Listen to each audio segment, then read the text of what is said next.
Olá, eu sou Lívia Leão e esse é o Li no Livro.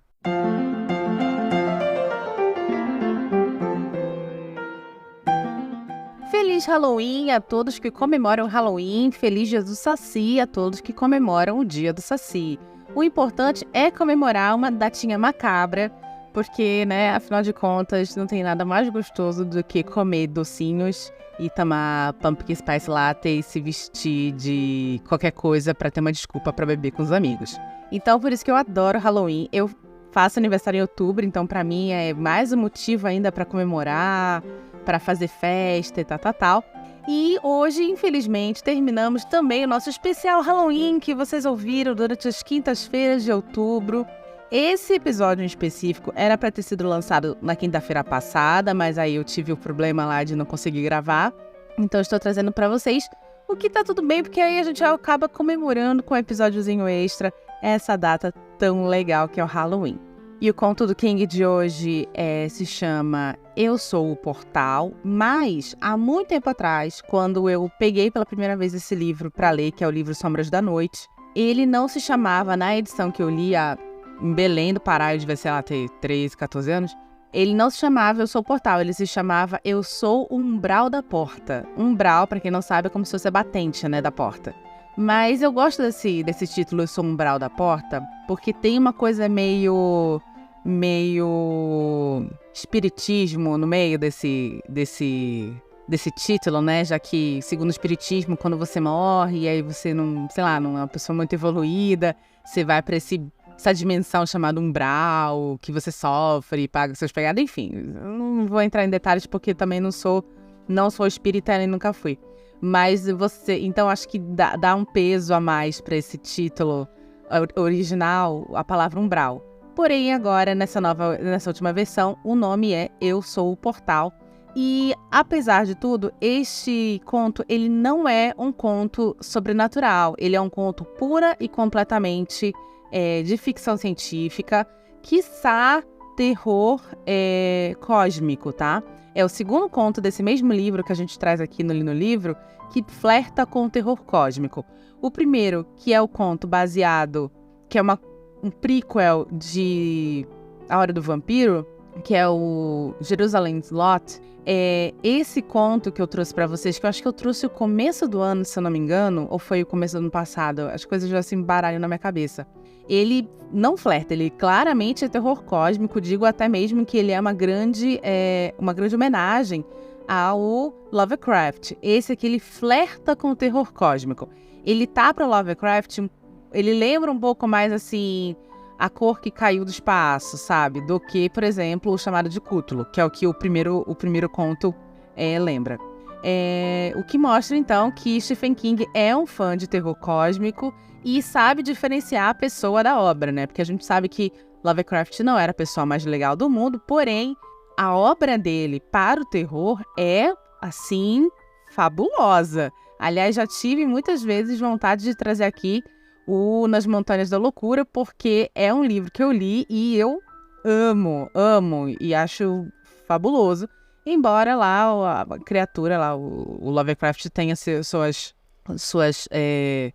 desvios de caráter, digamos assim, E se você não sabe do que eu tô falando, escreve ali nos comentários desse episódio, que aí, dependendo de se muita gente não souber o que eu tô falando, eu faço um episódio sobre Lovecraft. Enfim, do que se trata Eu Sou o Portal? Ele vai contar a história de dois caras, dois homens, o Arthur e o Richard. O Arthur, ele é um antigo astronauta que acho que a última missão dele terminou muito mal, e essa missão terminou há 5 anos atrás. Então, mas ele tá contando, ele tá todo enfaixado, tá? E ele tá contando pro Richard o que aconteceu. Ele conta que ele foi para uma missão na órbita de Vênus, junto com um amigo, com outro parceiro astronauta, e que neste mundo deles, a corrida espacial não deu muito certo. E nesse mundo deles, coisas que a gente sabe que por enquanto não aconteceu, eles conseguem fazer essas viagens de longa distância, que é para Vênus e tal, com mais facilidade, diferente do que acontece na nossa vida real. e que essa disputa de corrida espacial não deu muito certo porque tiveram muitos e muitos acidentes, e o dele foi um desses. O que aconteceu? Na reentrada da órbita terrestre, houve um problema e simplesmente a cápsula de reentrada, que é como a gente chama, né, o pedaço da nave que vai reentrar na órbita terrestre, ela se espatifou. E aí o outro astronauta falece e ele fica na cadeira de rodas para sempre. O Arthur fica na cadeira de rodas para sempre. E quando isso acontece, ele vai viver a vida dele e tal, não sei o quê. 5 anos depois, ele percebe uma sensibilidade bem na ponta dos dedos, bem nessa região que fica entre a digital e a unha, né? E aí, com o tempo, essa sensibilidade vai se tornar olhos. Literalmente, olhinhos estão abrindo nas pontas do dedo do Arthur. E ele começa, ele descreve todo o terror dele, né? Quando ele topa com esse tipo de situação, esse tipo de mutação, e ele tem a certeza absoluta que ele adquiriu isso nessa missão ao redor de Vênus. Ele vai contar, então, que é por isso que existe o título de Eu Sou o Portal, ou I Am the Doorway, em inglês, porque ele percebe que, aos poucos, esses olhinhos, na verdade, são de origem alienígena, são de uma consciência alienígena que está dominando o corpo dele. E ele começa, então, a ter atitudes, tipo apagões, assim, mediante a essa dominação alienígena do corpo dele. Ele não sabe porque demorou 5 anos para isso se desenvolver, mas ele sabe que é o que está acontecendo. E o conto começa, né, com ele falando assim, olha, eu matei um menino, e aí você vai entender depois que não foi ele que matou, e sim foram as criaturas que dominaram o corpo dele. E ele fala assim, olha, eu matei um menino, eu acabei enterrando ele, e aqui eu estou. E aí o Richard, que é um amigo dele, fala assim, cara, mas Arthur, não faz muito sentido, porque você não pode andar, você não consegue andar. Como é que você conseguiu matar essa criança e enterrar o corpo e voltar para cá sem ninguém ver nada? E eles têm toda essa discussão sobre como funcionaria essa dominação desses aliens, dessa consciência cósmica, né? Essa consciência extraterrestre no corpo do Arthur, como funcionaria isso. Inclusive, o Arthur tem consciência das coisas que esses olhinhos veem e sentem. Ele tenta furar um dos olhos, ele sente uma dor horrenda. Ele percebe quando os olhos olham para alguém com raiva. Ele consegue se ver através desses olhos, como se realmente essa consciência estivesse não só dominando, mas também dividindo a consciência com ele. E isso é muito bacana. Aí, nisso, ele pede para o Richard levar ele até o local onde essa criança estaria enterrada. Depois de muita conversa e recapitulação dos fatos, que são esses fatos que eu contei para vocês, que é quando ele vai e desce na terra e tem um acidente, o Richard topa e eles vão até o local que ele se lembra que enterrou a criança, o corpo da criança. Ele chega lá, não tem nada. O Richard, então, duvida muito do que está acontecendo e acha que ele está com algum tipo de problema de ordem emocional e mental, provavelmente um transtorno de estresse pós-traumático, né, do acidente que ele sofreu. Mas ele, então, tira as ataduras das mãos. E aqui é muito bom, porque assim, eu acho esse conto fabuloso. E quando eu li a primeira vez esse conto, eu achei ele incrível.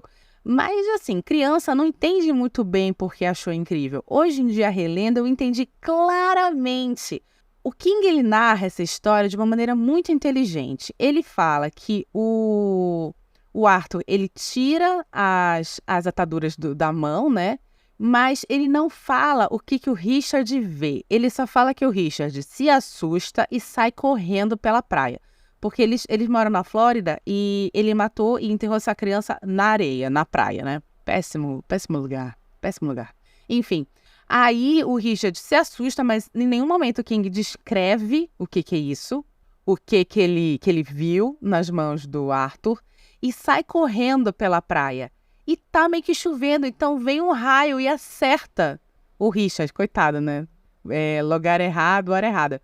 Acerta e o Richard morre de um raio. Então não foi o Arthur que matou. O Richard aparentemente sofreu um acidente. E aí corta para o Arthur chegando, apagando e acordando em casa já, sem sinal do Richard. Obviamente que morreu, né, lá na praia. Sem sinal do bug, do carro, onde o Richard levou ele até o local. Também não encontraram o corpo do menino lá no local onde o Arthur falou que estava. E aí ele resolve, então, queimar as próprias mãos para que esses olhos, que essa consciência alien não domine seu corpo e, conscientemente, não mate mais ninguém. Durante o ataque, entre aspas, ao Richard, o Arthur fala que uma coisa muito clara, que foi quando eu comecei a interpretar esse conto de outra forma. Não, peraí, eu vou falar primeiro de uma outra situação e depois eu volto para essa, porque senão eu vou acabar me embaralhando e eu acho que vocês não vão entender mais ou menos o que eu interpretei desse conto. Primeiro de tudo, em nenhum momento você tem o ponto de vista do Richard sobre o Arthur. Então, você não sabe o que o Richard viu quando o Arthur abriu as ataduras, né? Tirou as ataduras da mão. Quando o Richard chega num local que o Arthur disse que interroga o guri, ele cava, não encontra nenhum corpo. Ele fala pro Arthur, olha, eu procurei, eu falei com pessoas e ninguém reportou nenhuma criança desaparecida nessa praia. Então, você tem certeza que ele é daqui? Aí o Arthur fala, tenho, eu já vi ele aqui várias vezes, tal. O Richard fala, olha, não encontrei ninguém reportou nenhuma criança desaparecida, ninguém sabe quem está a criança, esse menino. E também tem o papo deles falando assim, o Richard falando pro Arthur, mas por que você acha que só demorou 5 anos para essa consciência, esse vírus, não sei, essa criatura começar a se manifestar no seu corpo?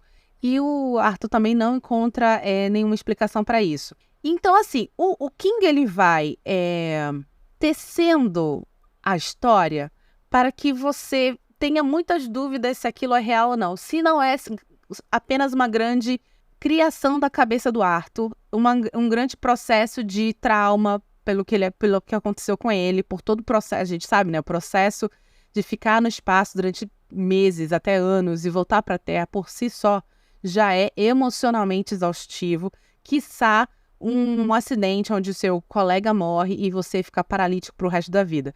Então, o King vai colocando, jogando isso para o leitor decidir, o que eu acho brilhante, e o que eu já falei várias vezes aqui, que é uma das coisas que eu mais gosto em contos de terror, é essa eterna, mas será que é isso mesmo ou será que não é? Eu gosto muito, tem um filme chamado The Innkeepers, deixa eu procurar como se fala em português esse filme, Hotel da Morte, que nome de bosta. Ele é um filme de 2011, que eu particularmente adoro, e ele é exatamente isso, é a história de um casal de amigos que arrumou um trampo de ficar cuidando de um hotel, que eu não lembro se está abandonado ou se é uma época de de férias, quando está fechado, e aí eles sabem que esse hotel supostamente é mal assombrado, e aí eles ficam procurando, gravando coisa, tal.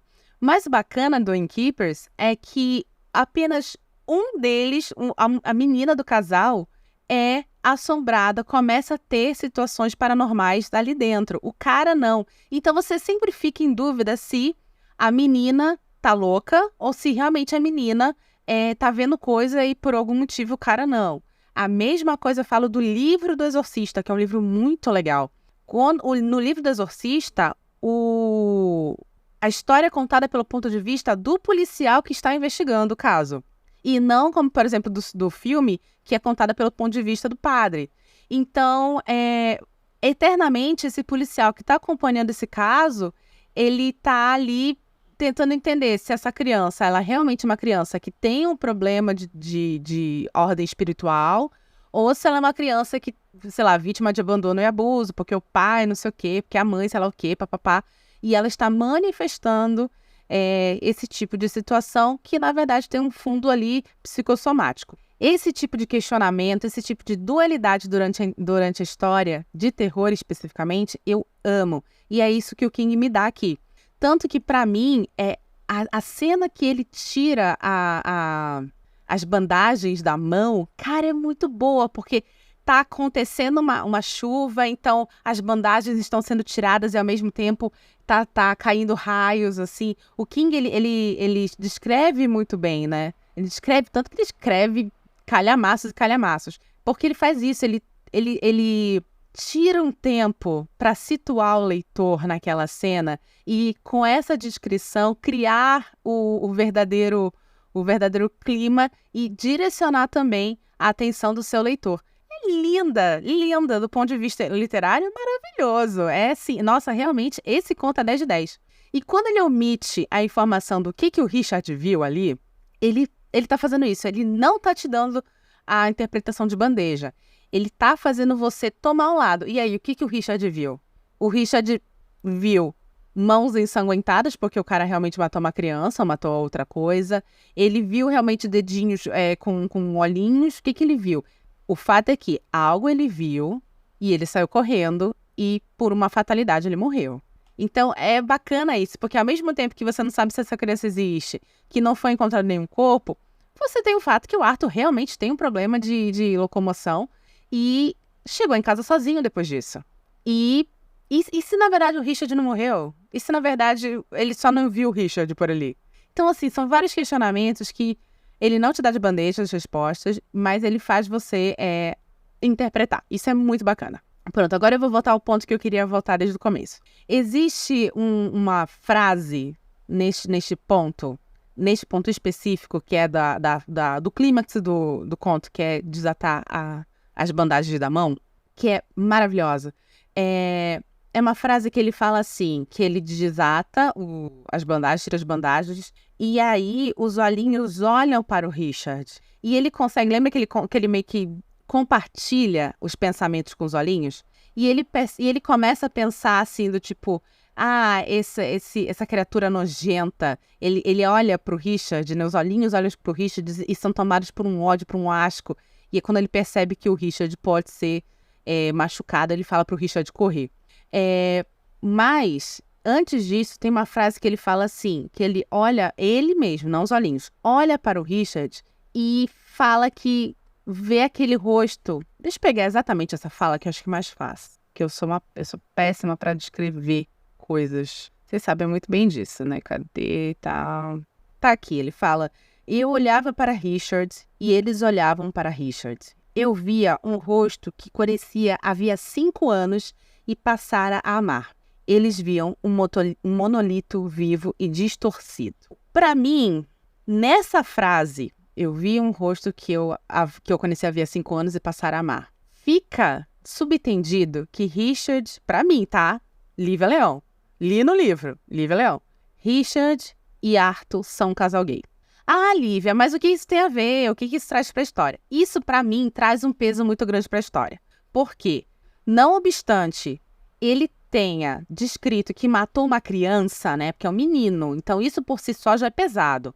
Mas como você não vê e existe ali a leve dúvida de que esse assassinato é real ou não, você tem aqui claramente uma divisão de sentimentos. Ele está colocando em risco a vida do homem que ele ama, do companheiro dele.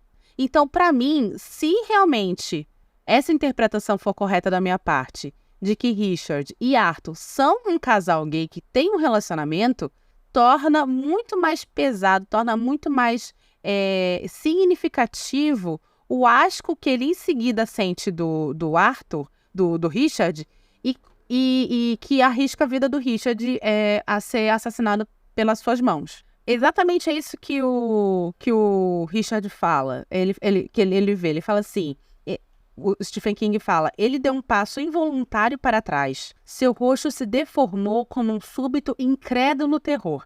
Richard viu alguma coisa que deixou ele assustado. Relâmpagos iluminaram o céu, trovões atravessaram as nuvens e a água tinha ficado tão preta quanto o rio Styx. Arthur, disse o Richard, né? Como ele era medonho. Isso aqui já é o Arthur pensando através das criaturas. Como ele era medonho. Como eu podia ter vivido perto dele, falado com ele. Ele não era uma criatura, mas uma pestilência imunda. Ele era... E aí ele grita: corre, Richard, corre! Porque ele já sabe que o Richard pode sim ser assassinado pelas suas próprias mãos, já que as criaturas estão tomando conta do seu corpo. Essa é a minha interpretação do conto, e eu acho que é uma interpretação que faz muito sentido nesse micro pedacinho da história aqui. Mas, enfim, corta depois disso o Arthur 7 dias depois, já com as mãos queimadas, porque, né, ele taca fogo nas mãos, quase ele não consegue, porque as criaturas tentam dominar novamente o corpo dele para ele não as matar, ou seja, não as queimar. Mas ele fala que ele vai ter que dar o cabo da vida dele, porque no peito dele, no tórax, está surgindo 12 olhinhos, né? Então, ele fala assim, olha, são 12 bolinhas vermelhas que vão abrir como sendo olhinhos, do jeito que aconteceu com as minhas mãos. E ele fala depois também, nesse finalzinho, que ele descobriu que a criança realmente era do povoado e que a mãe achava que a criança estava na casa de um amigo, então ela demorou a dar o alarme. E aí acaba o conto. Eu gostei muitíssimo desse conto, muitíssimo, realmente. Eu tenho uma lembrança de ter gostado já naquela época e agora gostei mais ainda. É legal quando você pega umas coisas assim, se você relê, você tem nuances que você não tinha antes. Você percebe coisas que você não percebeu antes. Maravilhoso. Acho que finalizamos então com chave de ouro esse especial Halloween, no dia de Halloween, né? E assim, me falem nos comentários se vocês querem que eu faça Holly, que é o último livro do Stephen King. Porque eu ouvi em audiobook antes de sair de férias e acabei que ficou ali, então é um episódio que a gente pode gravar se vocês quiserem. Se vocês não quiserem, eu encerro o Stephen King aqui, eu só vou ter Stephen King de novo neste podcast, sei lá, daqui 2025, 2026. Eu não vou mais fazer Stephen King, gente. Só esse ano, sei lá quantos contos foram do cara. Pelo amor de Deus. E é isso, tá certo? Se você gostou desse episódio, por favor, compartilhe ele com seus amigos. Nós estamos nos principais agregadores de podcast, agregadores pagos, agregadores públicos. A gente está no Google Podcast, Spotify, Amazon Music e agora Audible. A gente tem várias opções para você. Nós estamos aqui todas as segundas-feiras às 5 da tarde, episódios especiais, às vezes às quintas-feiras às 5 da tarde também.